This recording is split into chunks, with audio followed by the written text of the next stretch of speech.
নমস্কাৰ আপোনালোক সকলোকে পুনৰবাৰ টিকে মাইণ্ডৰ অন্য এটা ভিডিঅ'লৈ স্বাগতম জনাইছো। আপোনালোকে বাৰু আজি মোৰ এই ভিডিঅ'টো দিনৰ কেইটা বজাত চাই আছে কমেণ্ট এটা কৰি জনাবচোন। মই ভিডিঅ'টো প্ৰত্যেক দিনাই ৰাতি 3 বজাত আপলোড কৰোঁ। তো আপুনি 3 বজাত চাই আছে নে সন্ধিয়া চাই আছে নে আপোনালোকে দিনত চাই আছে 30 তাৰিখৰ কমেণ্ট এটা কৰি জনাব। আৰু এইটো কমেণ্ট কৰি জনাব যে আপোনালোকে মোৰ এই ভিডিঅ'টো চোৱাৰ আগত কি চাই আছিলে। আপোনালোকে ইউটিউব চাই আছিলে নে কিবা কৰি আছিলে কমেণ্ট এটা কৰি জনাব। মই যেতিয়াই নেকি ৰাতিপুৱা শুই উঠাৰ লগে লগে মই যোৱাকালিও আপোনালোকক কৈছিলোঁ যে মই সদায়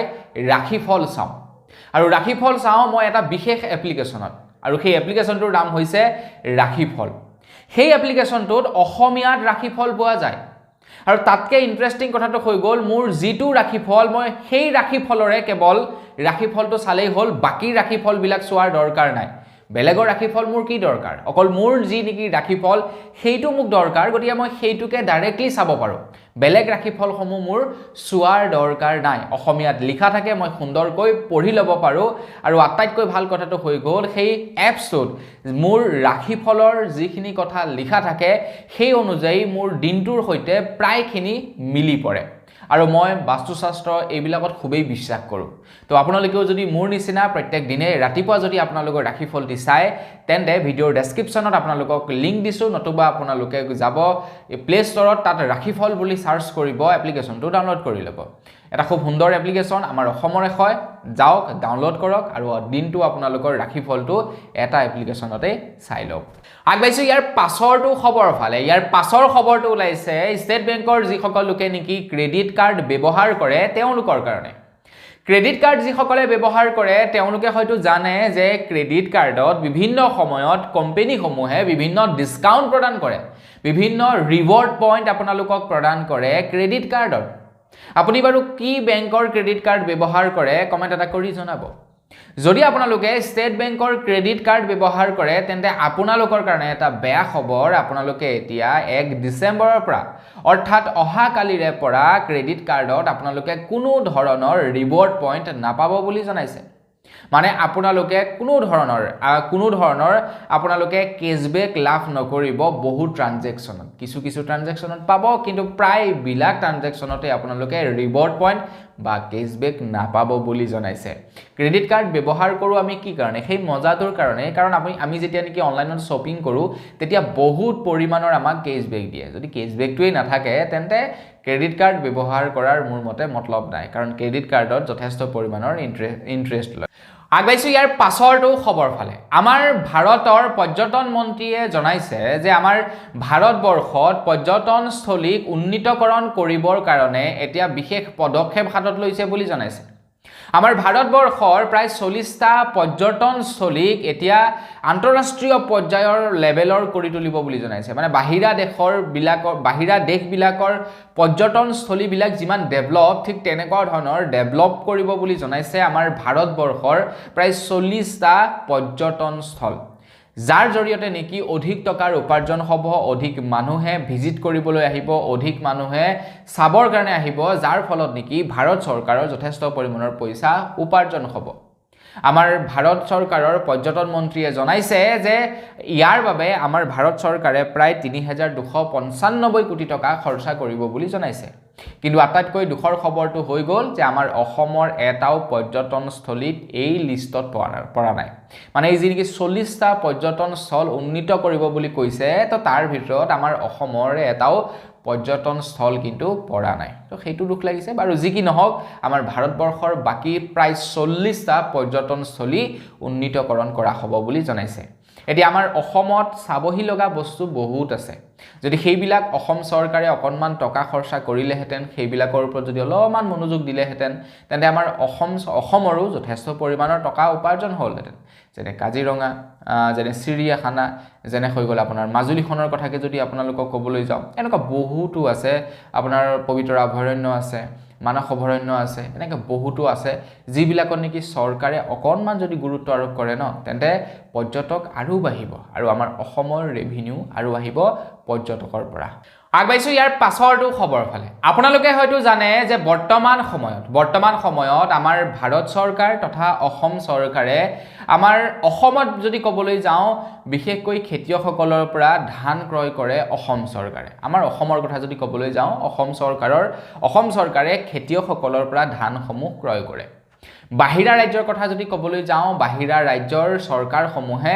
ধান খেতিৰ লগে লগে ঘেঁহু এনেকুৱা ধৰণৰ খেতিবিলাকো বা এনেকুৱা ধৰণৰ শস্যবিলাকো ক্ৰয় কৰে খেতিয়কসকলৰ পৰা কাৰণ খেতিয়কসকলে যথেষ্ট পৰিমাণৰ খেতি কৰে তো সেইবিলাক যদি আউট মাৰ্কেটত বিক্ৰীবলৈ যায় সেইবিলাকৰ পইচা খুবেই কম পাব যাৰ কাৰণে নেকি চৰকাৰে ক্ৰয় কৰি লয় এতিয়া খবৰ ওলাইছে 2025 চন অহাৰলৈকে আমাৰ ভাৰত চৰকাৰে প্ৰায় 25 লাখ টন ঘেঁহু এতিয়া কি কৰিব মাৰ্কেটত উলিয়াব বুলি জনাইছে 25 লাখ টন ঘেঁহু মাৰ্কেটত উলিয়াব কি কাৰণে উলিয়াব কাৰণ ঘেঁহুৰ পৰা বহুতো বস্তু নিৰ্মাণ হয় যেনে আমি সৰ্বসাধাৰণে ক'বলৈ গ'লে আটাৰ কথাই যদি কওঁ আটা নিৰ্মাণ হয় ময়দা নিৰ্মাণ হয় আৰু সেই আটা ময়দাৰ পৰা বিস্কুট নিৰ্মাণ হয় বিভিন্ন ধৰণৰ বস্তুবিলাক নিৰ্মাণ হয় যেতিয়া ঘেঁহুৰ দামটো বেছি হ'ব বাকি সামগ্ৰীবিলাকৰ দামো বেছি হ'ব তো সেই কাৰণে ভাৰত চৰকাৰে যাতে দামটো বা প্ৰাইচটো কন্ট্ৰোল কৰিব পাৰে 2025 চনলৈকে প্ৰায় 25 লাখ টন ঘেঁহু বজাৰত মুকলি কৰিব বুলি জনাইছে মানে তেওঁলোকে কিনি ৰাখিছিলে সেইখিনি বিক্ৰী কৰিব সৰ্বসাধাৰণ বা যিবিলাক নেকি বিজনেছমেন আছে তো তেওঁলোকক আগবাইছোঁ ইয়াৰ পাছৰটো খবৰ ফালে বৰ্তমান সময়ত আপোনালোকে ডিগ্ৰী ল'বৰ কাৰণে কেই বছৰ বাৰু পঢ়িব লাগে বৰ্তমান সময়ত আপোনালোকে ডিগ্ৰী ল'বৰ কাৰণে 3 বছৰ পঢ়িবই লাগিব তেতিয়াহে আপোনালোকে ডিগ্ৰী ল'ব পাৰে হয় নে নহয় কিন্তু ইউজিচি তৰফৰ পৰা ছাত্ৰ ছাত্ৰীসকলৰ কাৰণে এটা ভাল খবৰ ঘোষণা কৰিছে ইউজিচি তৰফৰ পৰা কৈছে যে এতিয়াৰে পৰা সেই 3 বছৰৰ কোনো ধৰণৰ ফিক্স সীমা নাথাকিব বুলি জনাইছে আপোনাৰ যদি টাইম নাই আপোনাক যদি তৎকালীনভাৱে ডিগ্ৰীৰ প্ৰয়োজন হৈছে তেন্তে আপুনি এটা বছৰৰ ভিতৰত এই ডিগ্ৰী ল'ব পাৰিব যদি আপোনাক ডিগ্ৰী ল'বৰ কাৰণে অধিক সময়ৰ প্ৰয়োজন হয় তেন্তে আপুনি 4 বছৰ সময় ল'ব পাৰিব বুলি জনাইছে মানে আগতে যেনেকৈ নেকি এটা ফিক্স পিৰিয়ড থাকে যে আপোনালোকে 3 বছৰত কমপ্লিট কৰিব লাগিব ডিগ্ৰীটো কিন্তু এতিয়াৰে পৰা সেই ফিক্স সময় নাথাকে বুলি জনাইছে ইউজিচি তৰফৰ পৰা আপোনাৰ প্ৰয়োজন হৈছে আপুনি এবছৰতো আপোনাৰ ডিগ্ৰী ল'ব পাৰে আপোনাৰ প্ৰয়োজন হৈছে আপুনি 3 বছৰতো ল'ব পাৰে বা 4 বছৰতো ল'ব পাৰে বুলি জনাইছে তো আপোনালোকে বাৰু কেই বছৰত ল'বলৈ ইচ্ছা কৰিব তো যিবিলাকে নেকি ধৰি লওক আপোনাৰ প্ৰমোচনৰ কাৰণে কিবা এটা চাকৰি কৰি আছে তেওঁলোকক প্ৰমোচন পাবৰ কাৰণে ডিগ্ৰীৰ প্ৰয়োজন হৈছে তো তেওঁলোকৰ কাৰণে ভাল হ'ব পুৰা ধুনীয়াকৈ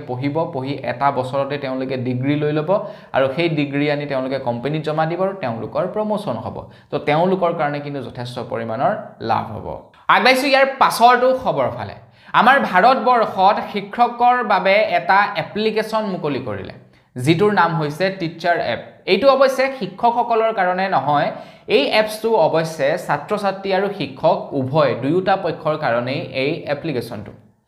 এপ্লিকেশ্যনটোত আপোনালোকে কি পাব এই এপ্লিকেশ্যনটোৰ জৰিয়তে এতিয়াৰে পৰা টিচাৰসকলৰ সৈতে আপোনালোকে লাইভ কথা পাতিব পাৰিব আপোনালোকৰ যদি কিবা ডাউটছ থাকে সেইবিলাক আপোনালোকে এই এপছৰ জৰিয়তে আপোনালোকৰ টিচাৰক সুধিব পাৰিব বুলি জনাইছে অকল সেয়াই নহয় আপোনালোকে সেই এপ্লিকেশ্যনটোত এতিয়াৰে পৰা শিক্ষকসকলৰ শৰ্টছ ভিডিঅ' লাভ কৰিব শৰ্টছ ভিডিঅ' মানে নাচি থকা শৰ্টছ ভিডিঅ' নহয় শিক্ষকসকলে পঢ়াই থকা শৰ্টছ ভিডিঅ' লাভ কৰিব আৰু তাৰ লগে লগে আপোনালোকে এতিয়াৰে পৰা পাঠ্যপুথিসমূহ লাভ কৰিব পাঠ্যপুথি পঢ়ুৱাই থকা বা পাঠ্যপুথি পঢ়াই থকা যিবিলাক ভিডিঅ' সেইবিলাক আপোনালোকে লাভ কৰিব এই এপ্লিকেশ্যনটোত নাম হৈছে টিচাৰ এপ তো এই এপ্লিকেশ্যনটো টিচাৰ আৰু ছাত্ৰ ছাত্ৰী উভয়ৰ বাবে হয় টিচাৰসকলে ইয়াত ভিডিঅ' বনাব লাগিব আৰু ছাত্ৰ ছাত্ৰীসকলে তাৰ পৰা ভিডিঅ' চাব পাৰিব প্ৰায় 260 ঘণ্টাৰ প্ৰায় ভিডিঅ' ৰেকৰ্ড কৰি অলৰেডি আপলোড কৰিছে বুলি জনাইছে আমাৰ কেন্দ্ৰ চৰকাৰৰ শিক্ষা সংসদৰ তৰফৰ পৰা আগবাইছোঁ ইয়াৰ পাছৰটো খবৰ ফালে ইয়াৰ পাছৰ খবৰটো ওলাইছে বাৰাণসীৰ পৰা বৰ্তমান সময়ত বাংলাদেশত আমাৰ হিন্দু মানুহবিলাকৰ ওপৰত অত্যাচাৰ চলাইছে হিন্দু মন্দিৰত অত্যাচাৰ চলাইছে বৰ্তমান সময়ত বাংলাদেশত এটা তাৰ প্ৰভাৱ আমাৰ ভাৰতবৰ্ষত পৰা দেখা পোৱা গৈছে যেহেতু হিন্দুসকলৰ ওপৰত অত্যাচাৰ চলাইছে তো তাৰ কাৰণে আমাৰ ভাৰতৰ হিন্দুসকল এতিয়া গৰজি উঠিছে আৰু আমাৰ লগতেই থকা মুছলমানসকলৰ ওপৰত অত্যাচাৰ কৰাৰ কথা উল্লেখ কৰিছে বহুলোকে কৈছে যে বাংলাদেশত যি নেকি হিন্দুৰ ওপৰত অত্যাচাৰ চলি আছে সেয়া বন্ধ কৰক যাৰ বাবে নেকি এতিয়া আমাৰ ভাৰতবৰ্ষত তাৰ ওপৰত আন্দোলন চলিছে, প্ৰতিবাদ চলিছে। বাংলাদেশৰ প্ৰধানমন্ত্ৰীৰ প্ৰতিমূৰ্তি জ্বলাই প্ৰতিবাদ সাব্যস্ত কৰিছে যে বাংলাদেশত হিন্দুসকলৰ ওপৰত চলোৱা অত্যাচাৰ বন্ধ কৰক, নহ'লে কিন্তু আমাৰ ভাৰতবৰ্ষৰ মছজিদত গৈ হনুমান চালিচা পঢ়িব বুলি জনাইছে। ভাৰতবৰ্ষৰ যিবিলাক মছজিদ আছে তাত গৈ হনুমান চালিচা পঢ়িব বুলি জনাইছে। এতিয়া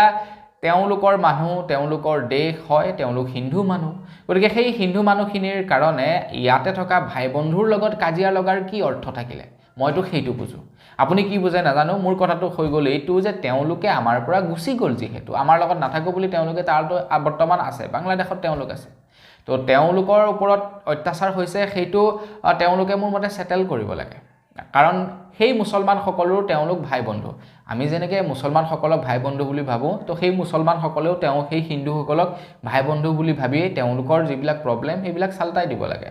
তো তাত হিন্দুৰ ওপৰত অত্যাচাৰ চলিছে বুলি ইয়াতে যদি আমি মুছলমানৰ ওপৰত অত্যাচাৰ চলাবলৈ যাওঁ, তো আমাৰ আৰু তেওঁলোকৰ মাজত পাৰ্থক্যটো ক'ত থাকিলে? তেওঁলোকে হিন্দুৰ ওপৰত অত্যাচাৰ চলাইছে আৰু আমি মুছলমানৰ ওপৰত। তো তেওঁলোক যিমান মূৰ্খ আমিও সিমানেই মূৰ্খ হ'ম। আগবাঢ়িছোঁ ইয়াৰ পাছৰটো খবৰ ফালে। আপোনালোকে বাৰু ESICৰ বিষয়ে শুনিছেনে নাই শুনা? আপোনালোকে ESICৰ বিষয়ে জানে নে নাজানে কমেণ্ট এটা কৰি জনাব। ESICৰ বিষয়ে অৱশ্যে যিসকল নেকি চৰকাৰী কৰ্মচাৰী আছে, যিসকল নেকি প্ৰাইভেটত কাম কৰা কৰ্মচাৰী আছে, তেওঁলোকে ভালদৰে বুজিব।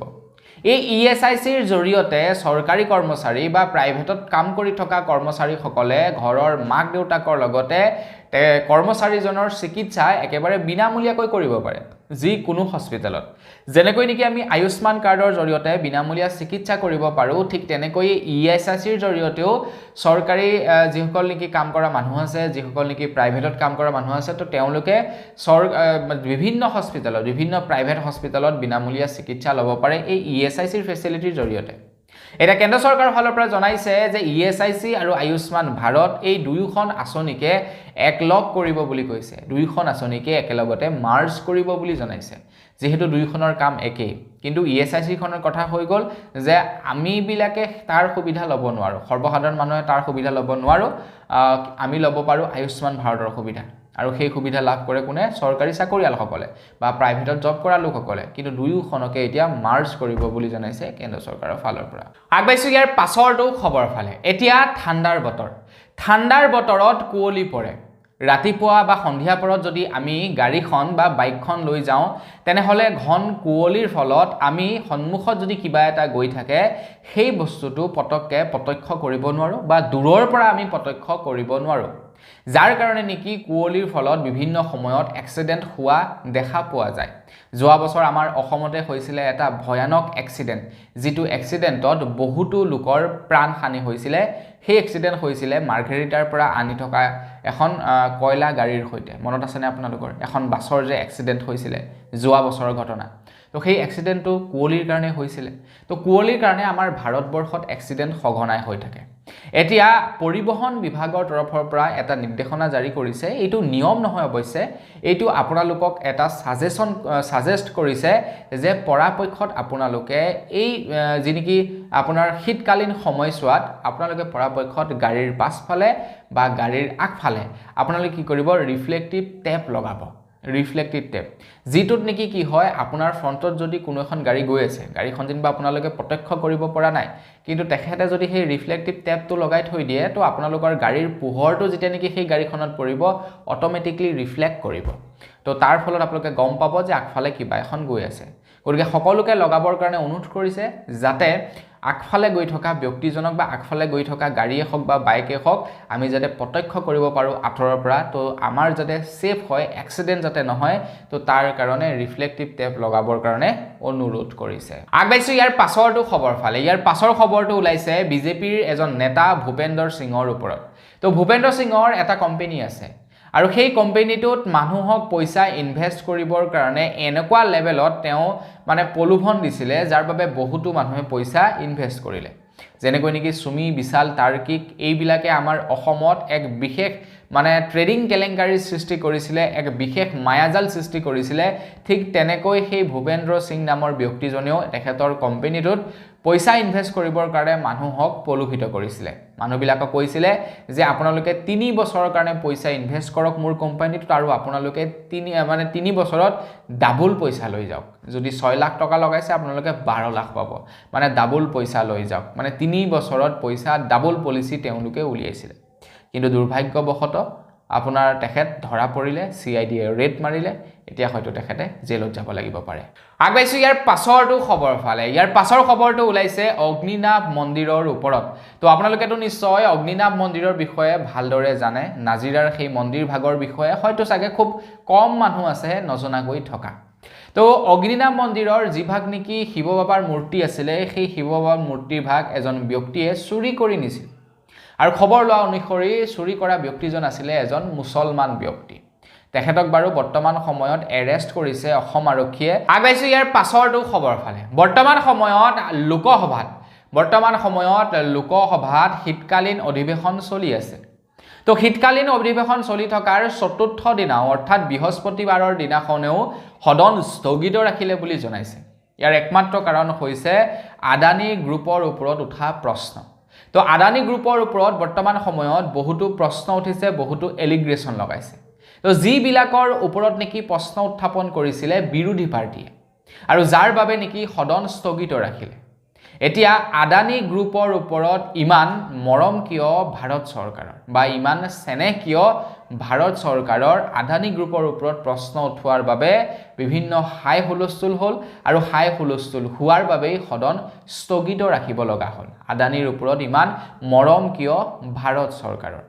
এতিয়া গৌৰৱ গগৈ ডাঙৰীয়াই কৈছে যে সদনত কোন তাৰিখত কিমান বজাত আমি যিকোনো এটা বিষয়ৰ ওপৰত প্ৰশ্ন উত্থাপন কৰিব পাৰিম তো তাৰ তাৰিখ সময় বান্ধি দিয়ক বা আদানী গ্ৰুপৰ ওপৰত আমি কেতিয়া কোন সময়ত প্ৰশ্ন উত্থাপন কৰিব পাৰিম তাৰ ডেট তাৰ সময় আমাক বান্ধি দিয়ক আমি সেই দিনাখনেই সেই প্ৰসংগত প্ৰশ্ন উঠাম যাতে সদন স্থগিত ৰাখিব নালাগে অন্য টাইমত আপোনাৰ প্ৰশ্ন উত্থাপন কৰিলে যেতিয়াই প্ৰশ্ন উত্থাপন কৰে তেতিয়াই সদন স্থগিত ৰাখি দিয়ে গতিকে আমাক এটা নিৰ্দিষ্ট ডেট দি দিয়ক যে এইটো ডেটতহে তোমালোকে প্ৰশ্ন সুধিব পাৰিবা আদানী গ্ৰুপ অফ কোম্পানীৰ ওপৰত তাৰ বাহিৰে নোৱাৰিবা তো আমি সেই দিনাখনেই প্ৰশ্ন উঠাম বুলি জনাইছে গৌৰৱ গগৈ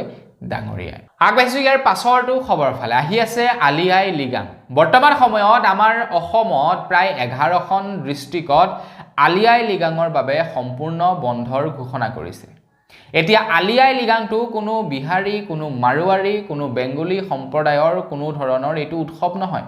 এই উৎসৱটো হৈছে মিচিং অৰ্থাৎ আমাৰ অসমৰ খিলঞ্জীয়াসকলৰ এটা উৎসৱ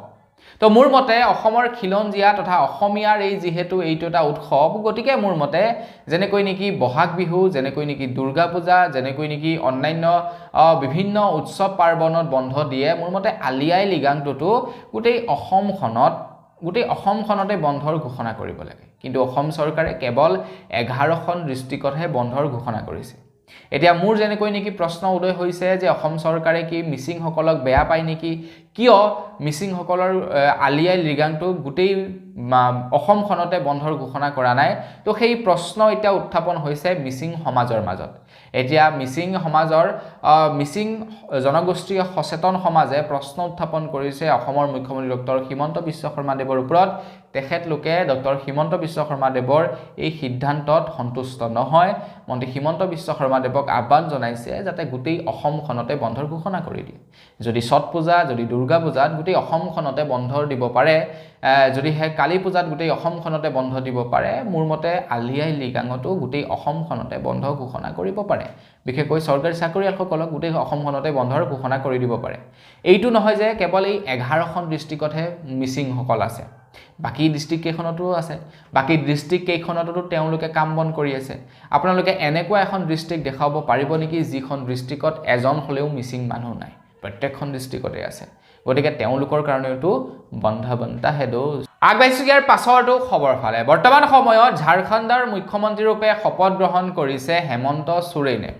তো হেমন্ত সোৰেন এজন আদিবাসী ব্যক্তি তো হেমন্ত সোৰেনে তাতে শপত গ্ৰহণ লোৱাৰ পাছতে এতিয়া আমাৰ অসমত যিসকল আদিবাসী লোক আছে তো তেওঁলোক ইয়াতে ভাল আছে নে বেয়া আছে বা তেওঁলোকৰ যিবিলাক অভাৱ অভিযোগ আছে সেইবিলাক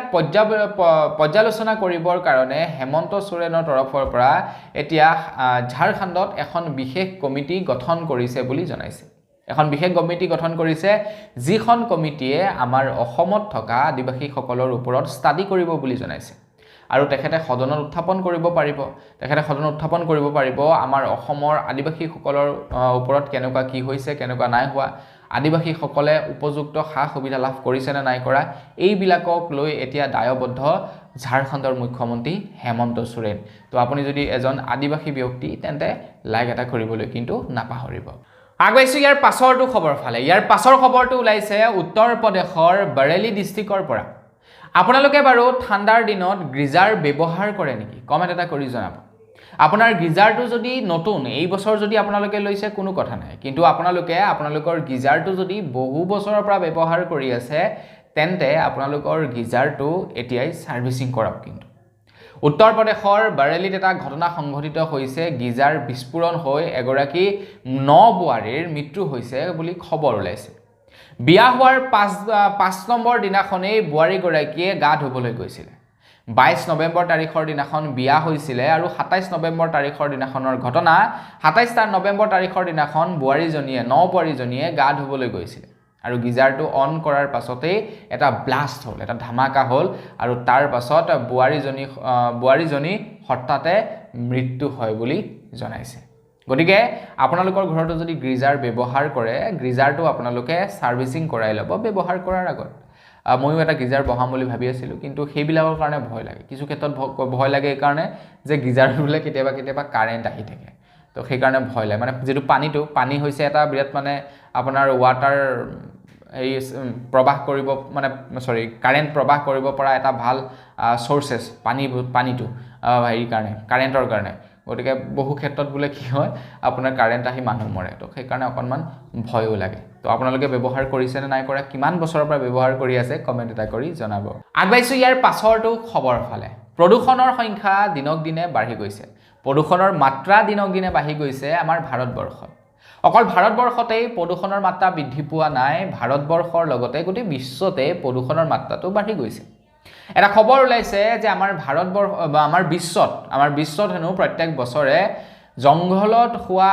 জংঘলত লগা জুইৰ ফলত যিনেকি প্ৰদূষণ হয় সেই প্ৰদূষণৰ কাৰণে প্ৰায় 15 লাখ লোকৰ মৃত্যু হয় প্ৰত্যেক বছৰে মানে জংঘলত জুই লাগে ন তো সেই জংঘলত লগা জুইৰ ফলত যিনেকি প্ৰদূষণৰ সৃষ্টি হয় সেই প্ৰদূষণত প্ৰত্যেক বছৰে প্ৰায় 15 লাখ লোকৰ মৃত্যু হয় বুলি জনাইছে 15 লাখ অৰ্থাৎ 1.5 মিলিয়ন লোকৰ মৃত্যু হয় প্ৰত্যেক বছৰে আগবাইছো একেবাৰে হেখৰ খবৰটোৰ ফালে একেবাৰে হেখৰ খবৰটো ওলাইছে ইপিএফঅৰ ওপৰত